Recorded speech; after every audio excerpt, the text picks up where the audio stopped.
Hello, my name is Chris Travers, and I serve as Director of IT Operations at Adjust. I've been asked to do a video on a cooking topic for a fundraiser relating to breast cancer research. So, very excited to do this. I've lived around the world in various places, lived and worked in at least 6 different countries in the US, in Indonesia, in Malaysia, Sweden, Denmark, and Germany. And in my travels, I've learned a lot about different kinds of cooking. Today, we're going to make terong balado. Terong balado means, terong is eggplant, and balado is a West Sumatran dialect, which means with chili. So this is a spicy eggplant dish. It's delicious, and it's full of aromatic spices. This is very typical of Padang food. It's one of the very common methods of cooking things in Padang. So you can do this with eggplant, you can do it with chicken livers, you can do it with beef livers, pieces of chicken that maybe you fried first, so like a chicken confit, a bunch of different things that people cook this way. And it's an absolutely, delicious Indonesian food. So with that in mind, I want to talk about one very important topic when it comes to respectfully making foods from other cultures and other places. And that is that sometimes there are issues that we see in our culture which may play into things differently in different places.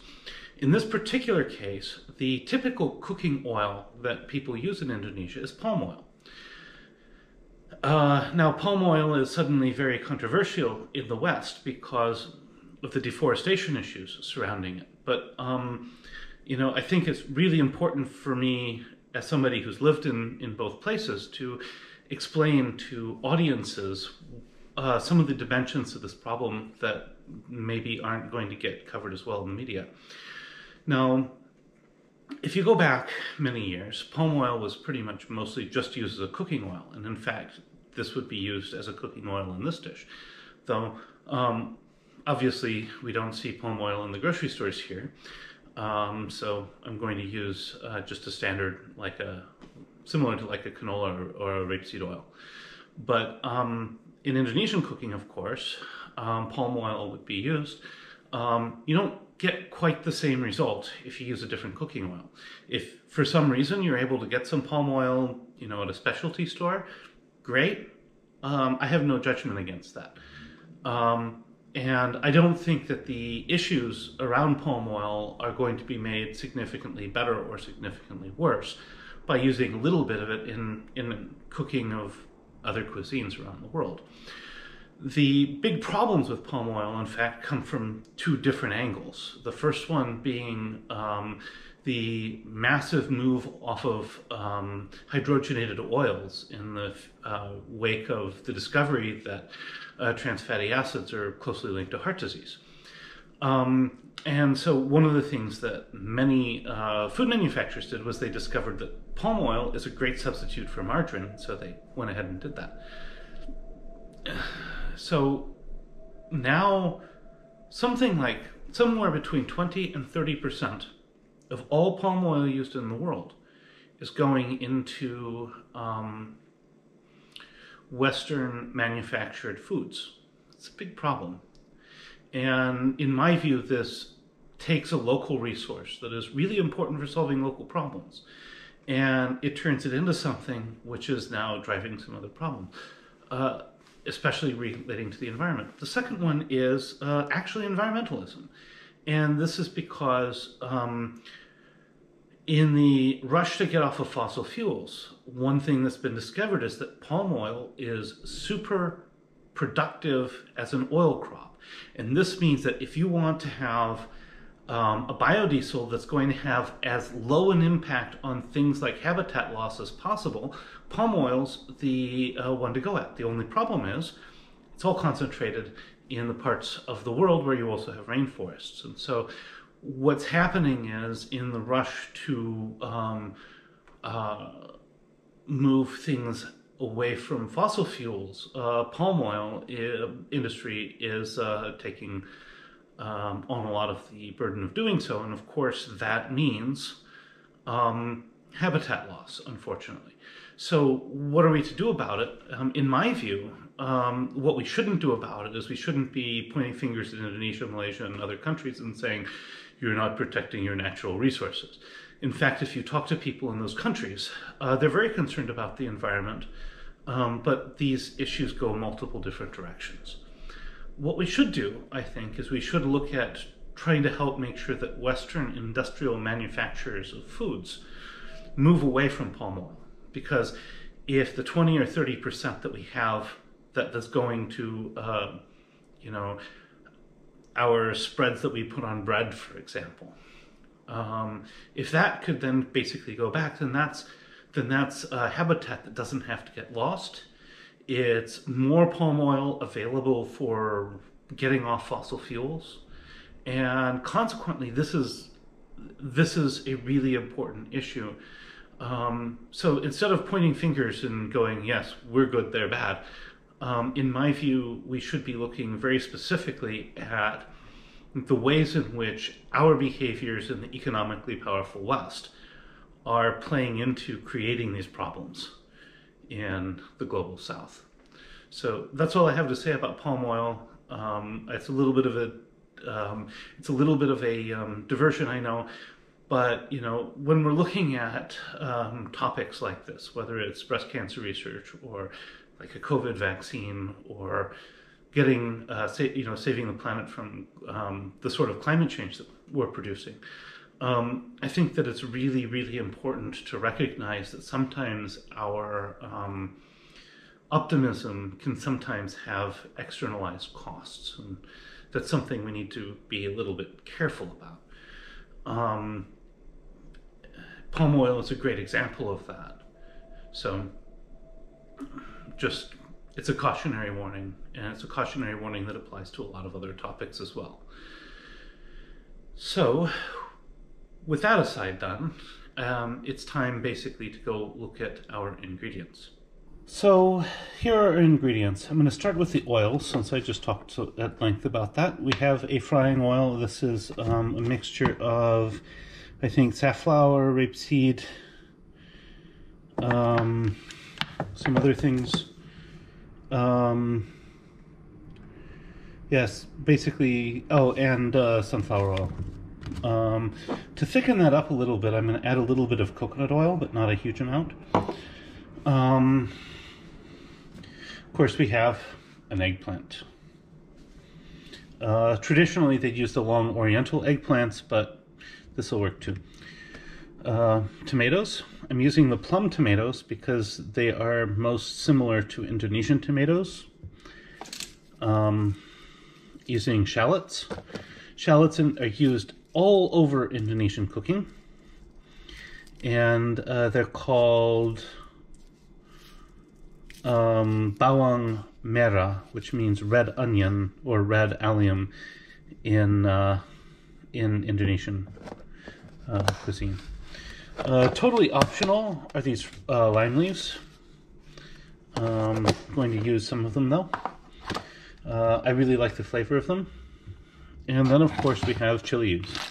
These are chilies which have been basically milled in a gently milled in a blender. This particular variety is cabe padang, which means padang chili. You can use cabe rawit or the bird's eye chili, but that's a little bit spicier and has less other flavor. The red Korean chilies also work fairly well. So if you're looking for those, that works. You can also use cayennes. You can use some people like to try to use red jalapenos, but I actually have some of the more traditional ones here, so I'm going to use the cabe padang. Now, the typical Indonesian kitchen doesn't have an oven. It only has a range, and then that's typically gas-powered. So normally, the way that an eggplant would be cooked, and these would normally be the longer oriental eggplants, is that they would be maybe cut in a couple of pieces, and then they would be fried. Eggplant's kind of funny, though, in that if you look at its texture here, it's very spongy. And so if I just sit this in oil, it's going to absorb a massive amount of oil right into the flesh. But it also expels that oil as it cooks. I made the mistake once of doing that and then putting it on a charcoal grill, and the flames were pretty impressive. But basically, as it cooks, this releases a lot of liquid and the oil will come out. So what I'm going to do instead is I'm going to roast it. And so I'm going to basically brush this with a little bit of oil, and then I'm going to put it on a pan, and I'm going to put it in the oven. And so basically I've taken this eggplant and I've cut it into 4 pieces, and wasn't able to find a kitchen brush, so I used a spatula and just spread oil thinly on each of the open pieces. And now I will put this in the oven at 200 Celsius, it's about 400 Fahrenheit. And if you live here in Europe and have a fan circulation option, turn that on. If you don't worry about it. But we're going to bake this until it roasts down nicely and cooks absolutely thoroughly. With eggplant, you really, really want to cook it all the way. Otherwise, it's going to taste really bad. So let's go ahead and put this in the oven. We'll come back. I'm not quite sure how long it will take. It might take half an hour, it might take an hour.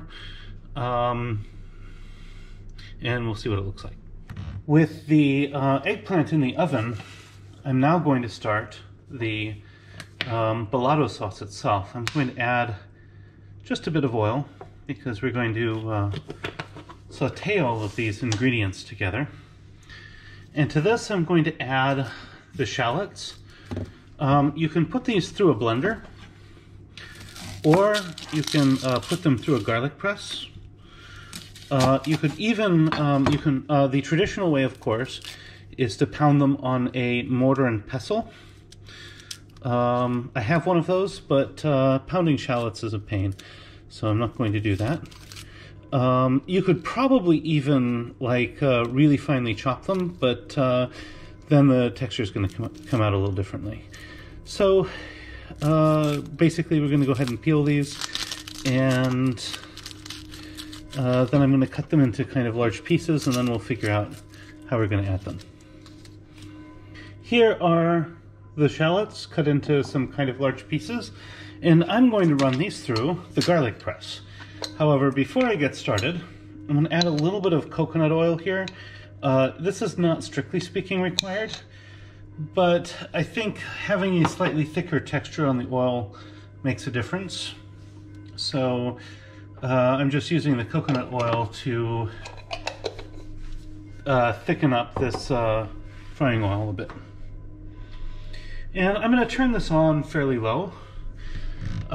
This is one of those dishes that needs to very slowly simmer, and so I'm going to do that. And to that I'm going to start adding my ingredients. So I'm going to start with the shallots, then I'm going to add the chili peppers, and then I'm going to add the tomato. So the shallots are fairly easy. So I'm just going to put them through the garlic press. And this doesn't take too long.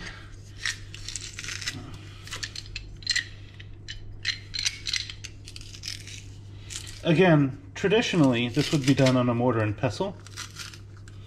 And that's, it's a bit more work, and it's a much bigger pain to clean. So if you're going to do it on the mortar and pestle, you probably also want to grind the chilies the same day. And if you do it this way, please note, you're going to have the same eye problems you do with onions. So just be prepared. But I'm going to come back once this is all in. So we have the shallots in.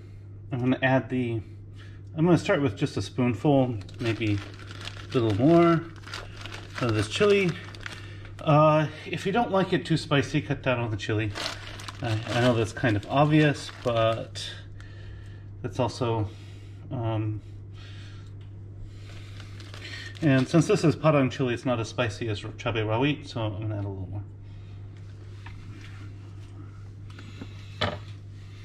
finally, the last thing we will add will be some of these plum tomatoes. And basically what you want to do, cut them into smallish pieces. And then we're going to cook this slowly until the texture is fairly smooth, and basically the only thing that really remains of the tomatoes that we can identify are the pieces of skin. Indonesian cooking tomatoes are paste tomato, so just about any paste tomato will work. You can use something more like a salad tomato, but I don't think that comes out as nicely.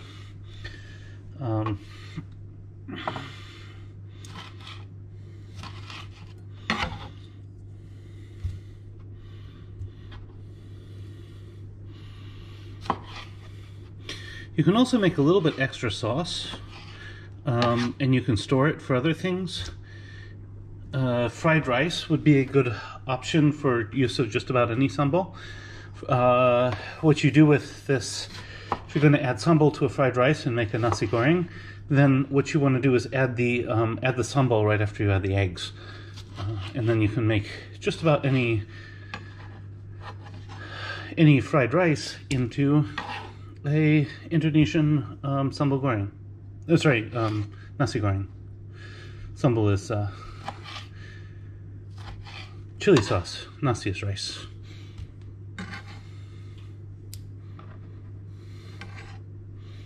Alright, so this is now on low, and we're going to just slowly cook everything until it disintegrates. Of course, in the meantime, I'm going to add a couple of lime leaves. This gives a really, really wonderful flavor, and I'm just going to let those infuse the whole dish also. So hopefully, when this is about done, maybe our eggplant will be done also. So this sambal is now simmering. We're going to let it simmer for a little bit, but it's now been about half an hour, and these eggplant are looking pretty done. So I'm going to take them out.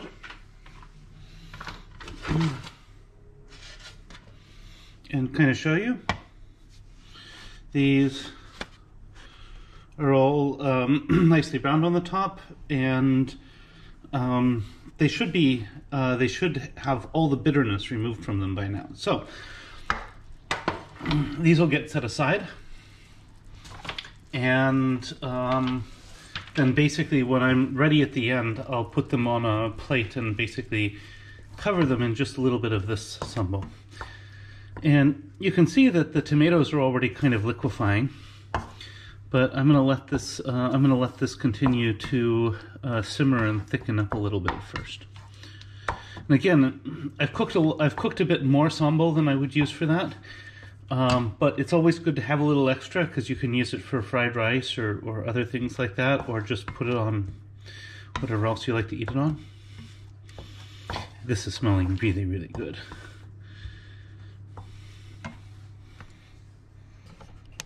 And so now it's been a few more minutes, and you can see the wateriness is mostly gone.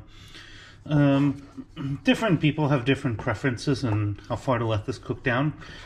And it's worth noting that every household around Padang probably has their own recipe for this. So what I'm going to do here is, I think that this is fine. I've seen balados that are more watery than this. I kind of like it a little less watery, but that's totally up to you. It's worth kind of tasting it a little bit here. If it's way too spicy for you, you can add more shallots, more tomatoes, and maybe a bit of sugar.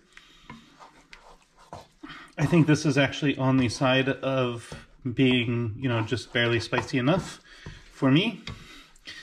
So I'm going to go ahead and put it on the eggplant. I've taken the eggplant and I have cut a little piece off here for the taste test, but I've arranged it on this plate for display. And then what I'm going to do is I'm just going to spoon some of this sauce on top. And so here we have it. The terong bakar, that's grilled eggplant, baked eggplant, balado with a particular sambal on top, and of course balado is always served with rice, so I have that on the side. The version I've made here is really spicy. You can tone it down by adding a little bit of brown sugar and or reducing the number of amount of chili peppers. So those are your two primary things to work with in this regard. This should be really good though, and so I hope you enjoy it. And so there we have terong bakar balado, or baked eggplant with chili. I have a little piece here for a taste test. If you're serving this, of course, always serve it with rice. Anything balado goes with rice. Not noodles, nothing else. Rice is the primary starch in those cases. So I have rice in the rice cooker, cooking a bunch extra so that I can make nasi goreng. But I'm going to go ahead and try this now.